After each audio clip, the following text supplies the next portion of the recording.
Hey everyone, here are 102 tips, tricks and techniques to make your editing life in Lightroom Classic easier. So without wasting much more time, let's jump into it. If you can't seem to find a good starting point for your basic adjustments, or you're looking for a quick way to set up the basic adjustments, try the Auto button. It automatically adjusts the tonal and saturation sliders for you, trying to balance the exposure and saturation of your image. For black and white images, instead of dropping the saturation slider, try using the black and white button at the top. That instantly converts your color images into monochrome. It will also change the color mixer into black and white mix, which lets you control the luminance of the colors. If you're in the black and white mode, don't forget to play around with the white balance sliders temperature and tint. Although we don't have color in the image, these sliders still will affect the contrast of your shot. Using profiles, you can set a base for your edit. Click on the profiles drop-down menu. For example, going with Adobe Landscape will give your image some more base saturation, while the Adobe Neutral or Adobe Standard profile are a bit more flat with less contrast. Less contrast means you as the user can control the contrast in a more precise way. If you don't find Adobe Neutral in this list right here, click on Browse. Then open up Adobe RAW. In here you will find the Adobe Neutral profile. In order to add a profile to the Profiles drop-down menu, make sure to click the star icon in the upper right corner of the profile. In the Profiles browser, you can find many more profiles to choose from. Many of them alter the image in a very artistic way, making it kind of look unrealistic. But some can be used to enhance certain effects. I love using the artistic free profile right here. Usually I use it when I want to enhance autumn colors like in this shot. Of course, you can see at the moment the profile is way too strong, so we can fix that by making use of the amount slider up here. We can make it even stronger by bringing up the amount.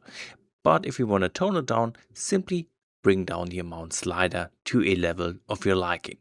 Then we have one more profile that can be tremendously helpful when working with tricky images, the Adobe Adaptive Profile. This is an AI-powered profile which tries to adjust brightness, colors and contrast dynamically depending on the content of your picture. By default, the adaptive profile might be a bit too strong, and in this case you can see some halo around the tree going on. So if you want to tone that down, again we can use the amount slider and slightly bring it down to fix all the issues. To quickly set up the white balance, we can use the auto setting in the white balance drop-down menu. For a more precise white balance, click on the white balance selector. Then look for a neutral area in your image. When hovering over the image, this tool shows you RGB values. A neutral area has the same or almost the same values for R, G and B. Clouds are a good place to look for such values. Once you found a spot, just click in there. You can also try to manually use the white balance sliders to adjust it. For that, as you push the temperature or tint, try to align the 3 differently colored peaks in the histogram. This doesn't work for every image, but this is my preferred way of adjusting the white balance. One more way of adjusting the white balance is to bring up the vibrance and saturation slider all the way.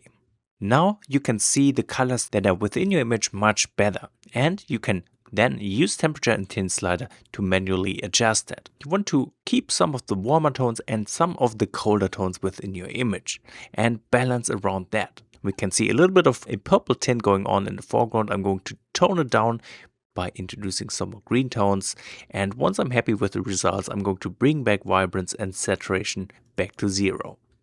Many of Lightroom's sliders come with different functionality in combination with different keys. For example, hold down the Alt key while adjusting the exposure slider. As we bring it up, we can actually see where we are introducing clipping in the highlights. This way we can make sure to push the contrast, making everything brighter but without the risk of losing information in the brightest areas. This not only works for exposure. Hold down the Alt key while adjusting the highlights or the whites slider. And of course this also works for shadows and blacks. If you hold down Alt and bring down the blacks slider, at some point you will see clipping being introduced in the darkest areas. Instead of holding down the Alt key, you can also hold down Shift and double click the sliders. Lightroom will then apply the auto settings to that specific slider. This works for exposure, contrast, highlights, shadows, whites, blacks, vibrance and saturation. Instead of using the contrast slider, which works in a very static way, try to fine-tune the contrast of your photos using these 4 sliders. Being able to control the brighter and darker areas of your image independently will give you way more precise results. If you're aiming for a more dreamy, ethereal, bright look, going for less contrast might be what you're looking for.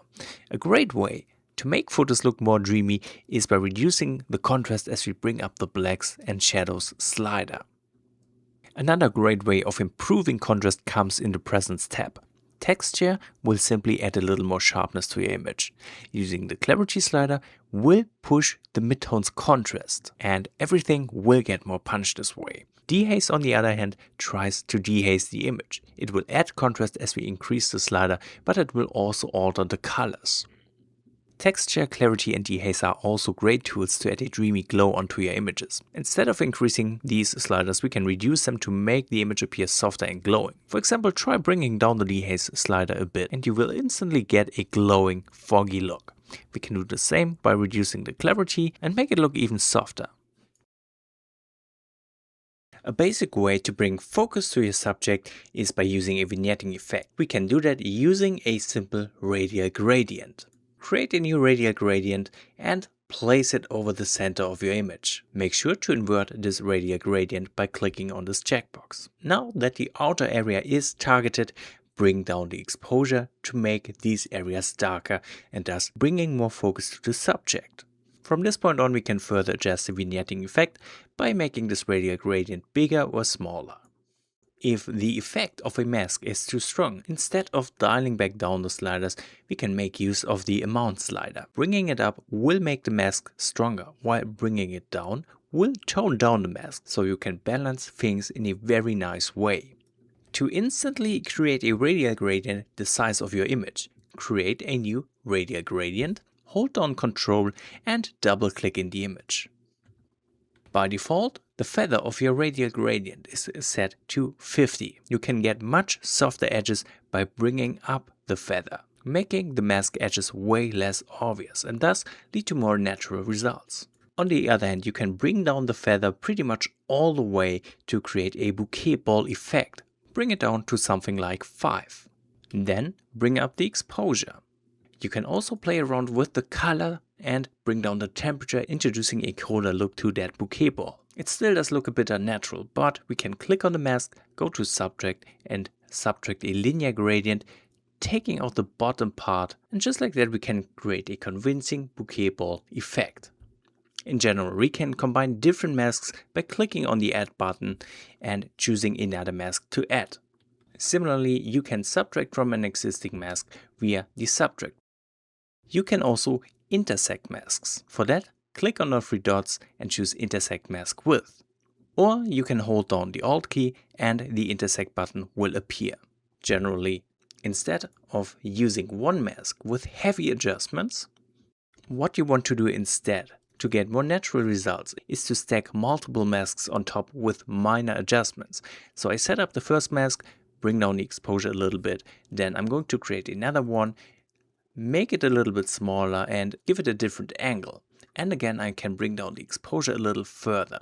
So the top of the image still gets darker, but we have way more control since we can adjust the exposure for 2 different masks at 2 different points. Linear gradients and radial gradients are great to shape the light of a scene. In this image we have a shadow right here in the foreground. I can use a linear gradient and place it over the shadow. Then I'm going to bring down the exposure to make that shadow deeper and give the scene more depth this way. On the other hand, I can target this spot of light right above the shadow. We can use a radial gradient, kind of trying to recreate the shape of light right here in the foreground. Then all I have to do is to bring up the exposure, and just like that we can create this very convincing light spot for more depth in the scene. The sky mask is a great tool to select the sky. Sometimes though it can be a bit imprecise, selecting way more than needed. You can try fixing that by intersecting your sky mask with another select sky mask. As you can see, this has nicely cleaned up the areas around the tree, giving us a little better result. If your image has a reflection of the sky in the foreground and you want to target the sky in the reflection, go into the photo menu and choose Flip Vertically. Then go into the masking settings and create a new Select Sky mask. Lightroom will then try to target the sky in the reflection. Once done, you can flip the image back. For a quick and dirty landscape mask, create a new sky selection. And then all you need to do is to invert it, clicking the invert checkbox. To target certain parts within your image, try to use the landscape mask. This is another AI mask that will detect different areas in an image. For example, that could be the sky, mountains, architecture, vegetation, water, and so on. This mask makes it much easier to create complex selection. The landscape mask is also my favorite way of targeting the sky, but not through the sky selection itself. As you can see, it still targets way more than needed. Instead, I'm going to select everything but the sky. Then I'm going to click on Create Mask, and then all we need to do is to right click on the mask and choose Invert. And just like that, we get a great selection for the sky.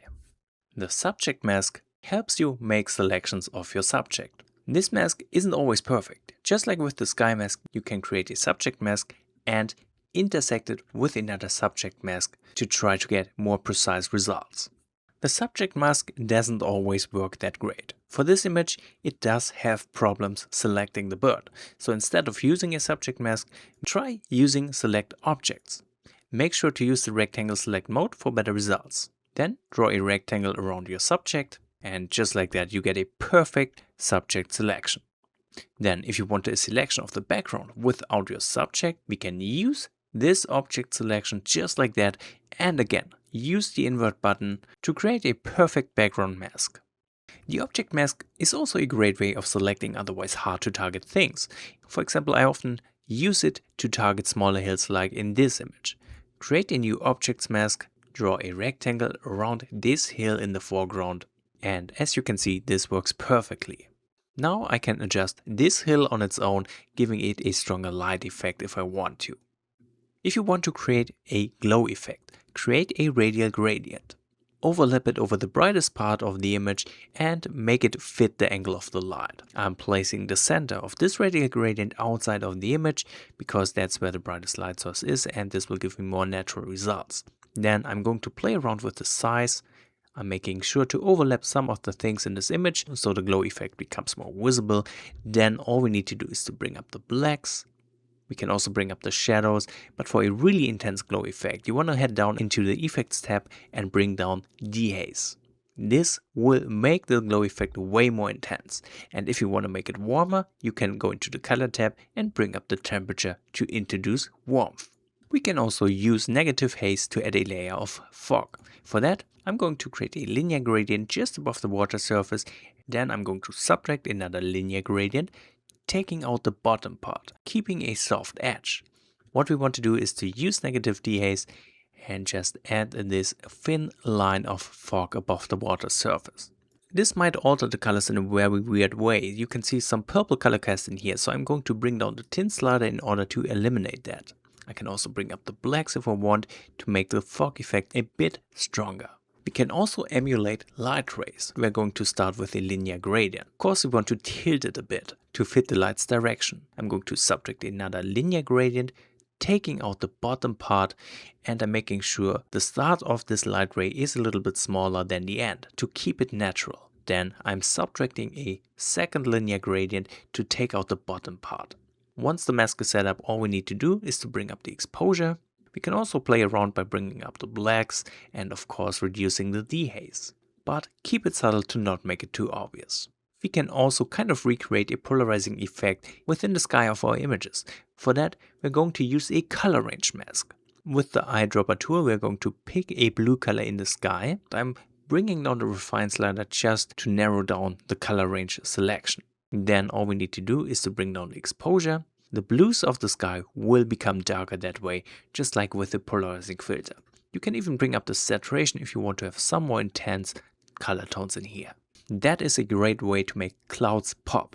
Another great way is to use clarity. For that, I usually use a linear gradient with which I will be covering most of the clouds like this. Then simply bring up the clarity and just look how the sky changes. It has much more punch at this point and giving us some very nice midtones contrast.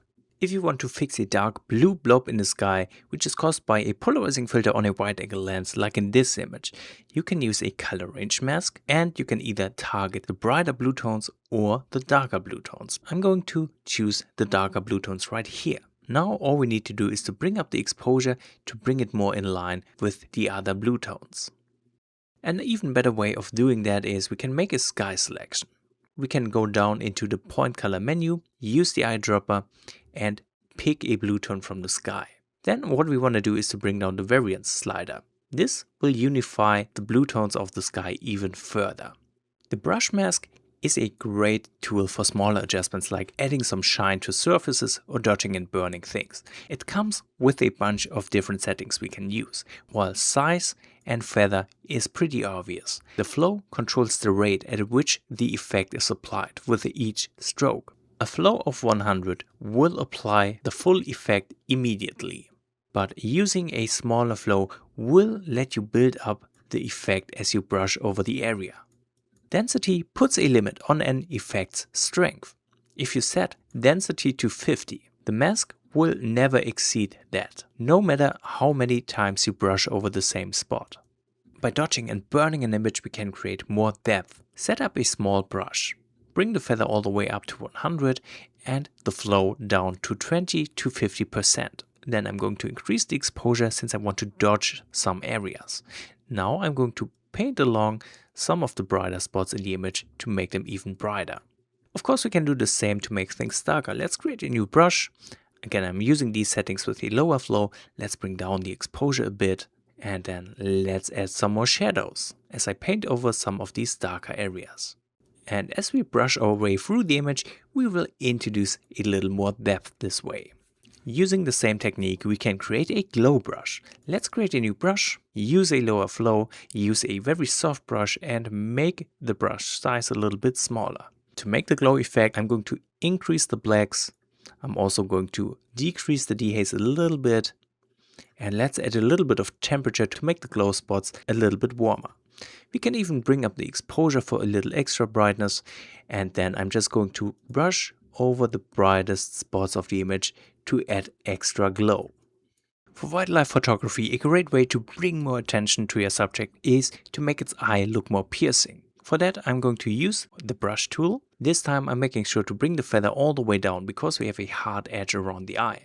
I'm also going to make the brush a little bit smaller and let's bring up the flow all the way to 100. Let's paint over the eye and now we have a bunch of different options. Of course, we can make it brighter by bringing up the exposure. We can also add a little bit more sharpness by bringing up the texture and add midtones contrast through clarity. We can even add some temperature to make it more colorful and make it stand out even more. We can also make the subject of our wildlife shot stand out by using a linear gradient coming from somewhere in the image. Let's start from the bottom up. Of course, we only want to affect the background, not the subject. So we're going to subtract using an object's mask, draw a rectangle around the subject. And now with the background selected, what we're going to do is to bring down the exposure. If you want, you can add a little bit of negative temperature to increase the color contrast between subject and background as well. Masks are also a great tool for color grading. Let's say you want to give your image more warmth, but doing it globally would be way too much. So what we're going to do is we're going to target the sky. I don't want to make the whole sky warmer. I want to keep some coldness at the very top where it's darker, but I want to make the brighter spot in the sky warmer. So I'm going to intersect this mask with a radial gradient. I'm going to draw up the radial gradient over the brightest parts, and in here I can increase the temperature and make these areas even warmer. I can also increase the tint, giving it more of an orange color tone like this. We can also target all of the highlights of the picture using a luminance range mask. Let's create a new luminance range mask. We want to filter out the darkest parts, so we're going to grab this handle right here and make sure no shadows are selected. At the moment, these edges are super hard, but we can further fine-tune the edge by grabbing this handle and pulling it up to the top. Now you can see we have a very clear selection for the highlights of the image. With this selection, we can make the highlights warmer simply by bringing up the temperature, creating a split toning effect. Similarly, we can use a luminance range to target the shadows of the image. Let's filter out the highlights. And again, let's make the mask edge softer by bringing down this handle. And now, instead of making the shadows warmer, we want to keep color contrast, so I'm going to make them colder. I'm going to bring down the temperature a notch just to add a little bit of blue to the darkest parts of the image. Of course, the white balance slider makes it hard to add a specific color tone, but there is a hidden color grading tool we can use in combination with masks. Let's go back to our luminance range mask for the highlights. I want to make them look a bit more orange. We can click on this kind of hidden box right here. A new panel will pop up where we can select a specific color. And we can control its intensity with the saturation slider right here at the bottom. Of course, if you find yourself using the same adjustments for many different images, you can save yourself some time by creating your own preset. Let's say I want to keep these warmer settings right here. All I need to do is click on this presets drop-down menu and then save current settings as new preset. Enter your name and click on create. You will find your preset right here in the drop-down menu. The mask overlay feature is a great tool to see if a mask is properly selecting an area. Especially when using something like a sky selection, you might end up with areas being selected that should not be selected, like in this case right here in the background. We can see that thanks to the overlay feature. But instead of deactivating it by always pressing this checkbox button, we can also just press the O key and quickly activate or deactivate the overlay function. Instead of guessing where to adjust the tone curve, you can use the targeted adjustment tool by clicking this little icon right here. Once activated, hover over the area which you want to change and go to click on the clouds because I want to make them darker, so let's drag down the mouse. This way you can add many more points to your tone curve without having to actually click on the tone curve itself. Adjusting points on the curve itself can be a bit of a struggle, since they are quite sensitive. You can do way more precise adjustments by holding down the Alt key while you adjust these points, so you will have an easier time. If you want to add some punch to your image quickly, we can use the very famous S-curve. For that, create a point somewhere in the darker areas and drag it down slightly. At the same time, create a point for the brighter areas somewhere up here and drag it up. And just like that, you can already see the S shape within your tone curve. You can quickly create a soft, low contrast faded look by picking the black point and dragging it straight up. This will make the darkest parts of your image way brighter, and we are reducing contrast this way effectively. If you're using heavier tone curve adjustments, the colors will suffer through that. You can see that right here in the background as it gets more saturated. You can try to tone that down by using the refined saturation slider. As I bring it down, the saturation will get dialed back down. You can switch between HSL and color layout, depending on what you prefer for your workflow. The settings are the same, just the UI changes. If you want to give your images a more Wes Anderson-like look, a very simple way to do that is to bring down the blue hue. This will introduce cyan tones to the blue parts of the sky. Combine that with lowering or increasing the blue saturation, and this way you can fine-tune this effect. You can also try pulling down the green and yellow hue to further emulate the Wes Anderson look. Greens can be a hard color to edit. Sometimes green tones seem to have a slight yellow color cast that makes them look dirty. To fix that, we can increase the green hue, and we can even try bringing up the yellow hue.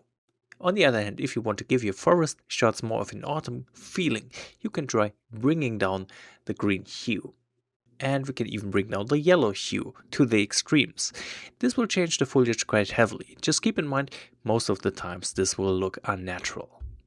The Color Mixer's Luminance tab is a great way to give the sky more pop. Simply bring down the blue luminance.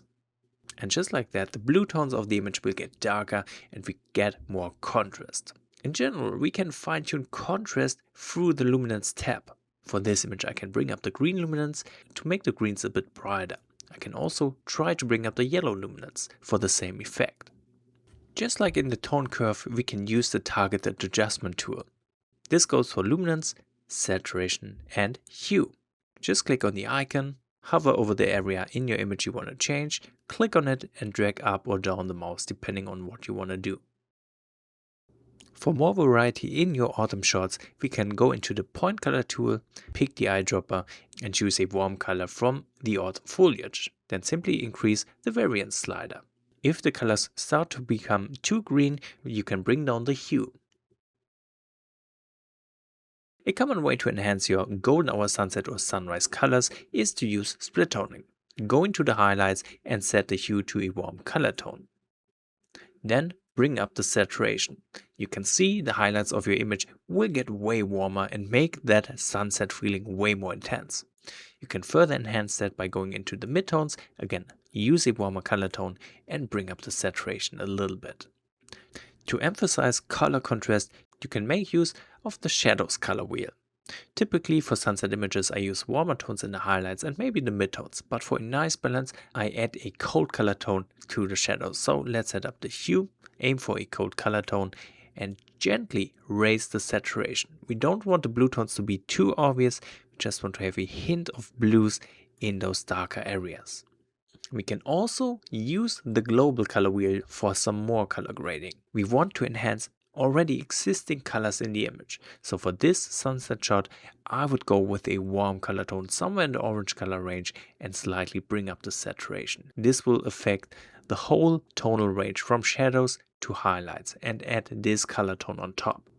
Through the luminance sliders, we can boost the contrast of our images.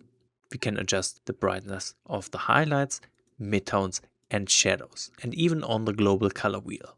For some extra contrast, we can bring up the luminance of the highlights. Let's bring down the luminance of the midtones and the shadows to add some quick contrast. The blending and balance sliders below will affect the image globally. Blending adjusts the colors overlap between shadows and highlights. If you drag the slider to the left, it reduces the overlap, resulting in a more distinct transition between shadows and highlights. Dragging it to the right does the opposite. Through balance, we can adjust the weight of our color grading settings. If we bring it up, the color we set for the highlights will get more dominant, while when we bring it down, the colors for the shadow will become stronger. If you're working with a noisy image, especially when shot at high ISO, Lightroom's AI denoise works like magic. Simply click the denoise checkbox, and the noise will be gone in most cases. Keep in mind, when try fixing heavy noise, this might result in strange pattern, especially in darker areas. If you find any of the weird looking patches, you can try tone down the denoise strength by adjusting this slider. If you add sharpening to your shots, make sure to not add it globally. Most times there are areas in your photos that don't need sharpening. For example, you don't want to sharpen the blue parts of the sky. There are no edges in that area that need sharpening. To prevent that, use the masking slider. You can hold down the Alt key while adjusting the slider. The white areas are the areas that will get sharpened. For some quick sharpening of my landscape pictures, I mostly use the same settings. I dial the radius down all the way. Radius controls how many pixels around edges the sharpening will be applied. So a radius of 0.5 tells Lightroom to sharpen 0.5 pixels around edges. Next, I increase the details all the way up. This tells Lightroom to target even the smallest edges within an image. If we would bring down the details, only big edges would receive sharpening. Finally, I add masking depending on the scene and increase the amount of sharpening to my liking, usually between 50 and 90. The first thing I do when opening a new image in Lightroom is to activate Remove Chromatic Aberration and enable the Profile Correction option. The Remove Chromatic Aberration option will basically remove these fine colored lines along edges. Profile Corrections fixes a lens distortion and vignetting. Once you enable the profile corrections, you can also make use of the distortion and vignetting slider, further fixing lens distortion and vignetting. If you're struggling with more extreme chromatic aberration, you can try the Defringe tool in the manual tab. You can either use the eyedropper tool or set the color range manually using these sliders. I'm going to pick the eyedropper right here and select the chromatic aberration right there. I can fine-tune these adjustments again using these sliders. So I'm going to bring up the purple hue and then let's bring up the amount. If you're working with images including architecture, you might struggle with skewed lines. Using the transform panel, we can easily fix many of the issues. Lightroom offers us a bunch of different buttons to automatically fix geometry, level the horizon, fix vertical lines, or do all of these by clicking on Full. Of course, there's also a manual way of doing it. Click either on the guided button or the icon in the upper left corner. Once active, we will tell Lightroom which lines need to be fixed. Simply create a line along a vertical or horizontal line that needs to be straightened. You have to draw at least 2 lines in order for Lightroom to fix it. So I'm going to draw a line on the other side of this building, and I can even draw up horizontal lines. And just like that, we can fix those skewed lines manually. For further adjustments, we can use the sliders below. Vertical and horizontal are another great way of fixing skewed lines, but we can also rotate, scale the image, or move it on the X and the Y axis. And if you check the constraint crop option, Lightroom will automatically crop out every gap that this tool will cause. A cool hack I like to use when working with mountain landscape shots, especially panorama images, is to use the aspect slider. We can make mountains appear to be bigger by increasing the aspect slider. This will stretch the image vertically. If you're struggling with a chaotic background on your wildlife shots, try the lens blur tool. You can set up your focus range so your subject is in focus. You can increase or decrease the blur amount to your liking and even choose a different form of bokeh and even boost the bokeh effect itself. If you have problems setting the right focus range, you can try using the subject focus, which automatically tries to detect the subject, or try the point area focus tool and select the focus range by clicking in your image. We can also use the lens blur tool in a more creative way. By adjusting the focus range, we can create a pretty decent tilt shift effect. Another way of adding vignetting can be found in the effects panel. First, we can choose between a different style by clicking the drop down menu. Then we can set the vignetting strength. Bringing it down will make it darker, bringing it up will make it brighter. Bringing the midpoint down makes the vignetting bigger, while raising it reduces the size. The shape can be controlled via the roundness slider. Reducing this makes the vignetting almost square. Bringing it up will make it round. And for a softer vignette effect, we can raise the feather. There's also a fun way to add a border to your photo. Bring up the amount, reduce the midpoint, reduce the roundness, and reduce the feather until you get something that looks like this. If you're trying to emulate a film look, the grain effect might be useful. If you increase the grain slider, grain will be added to the image. We can also adjust the grain size and its roughness. Make sure to zoom into the image to get a better idea of what is happening. For landscape photos, a lot of pros actually prefer working with the saturation sliders in the calibration panel. That's because these sliders work differently. For example, the red primary saturation slider not only affects the red colors, it will also change the colors on the opposite side of the color wheel. Boosting the saturation in the calibration tabs makes the colors look extra nice. If you're struggling with a certain green or magenta color cast, you can try using the shadows tint slider. In some cases, it can help reducing or even eliminating any color cast. For this image, we can fix the greens by bringing up the tint a little bit. For popular settings within the calibration tab, you can bring down the blue primary hue and bring up the saturation here. Then we want to bring up the green primary hue and the red primary hue. This works great on landscape images, and of course feel free to experiment around with these settings. Again, if you're aiming for the Wes Anderson look, it also helps reducing the blue primary hue quite a bit, as it shifts the colors in a very nice way. If you bring down the blue primary hue all the way, you can almost kind of emulate an infrared look. In the crop tool, we can automatically straighten the image by clicking the auto button. The crop tool also offers different grid overlays. To change them, simply press the O button and Lightroom will cycle through different grid overlays. Another way of straightening your images is the straighten tool. Simply click on it, then draw a line along the horizon. If you want to change the aspect ratio of your image, you need to unlock that. For that, click on this lock, and once unlocked, you can freely crop your image as you want.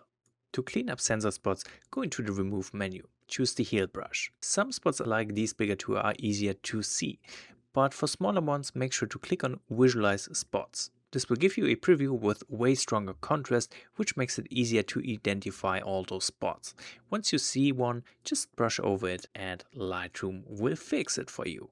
If there are any distracting objects in your images, you can use the distraction removal tool. You can remove reflections, dust, or even people. For that, click on people and Lightroom will try to detect distractions. Once this is done, Lightroom will mark everything it has found. All you need to do now is to click on remove. In general, we can remove quite a few things using the remove tool right here. Make sure to use generative AI. Then brush over the things you want to remove. And then all you need to do is click the remove button. You can adjust the exposure through the histogram itself. For that, hover over the area on the histogram you want to adjust, click on it and drag it up or down. Clicking on these little icons in the upper right and left corner will activate the clipping indication. If you bring up the exposure too much, there will be a visible warning where clipping is occurring in the image with this red area right here. Same if we bring down the blacks and introduce clipping in the darkest areas. This will be visible through these blue tones right here. Also, if you want to have more precise adjustments, you can make the panel with all these sliders a little bit wider, which makes it easier to apply finer adjustments through these panels. If you want to reset any of these sliders, you can just double click on the handle and it will go back to the default value. Holding down the Alt key while clicking a panel's name will reset the whole panel. I hope some of these tips, tricks and techniques were new to you and will help you with your own images. If you have enjoyed this video and you want to support my work, make sure to leave a like, leave a comment, maybe even subscribe, and thank you very much for watching this video.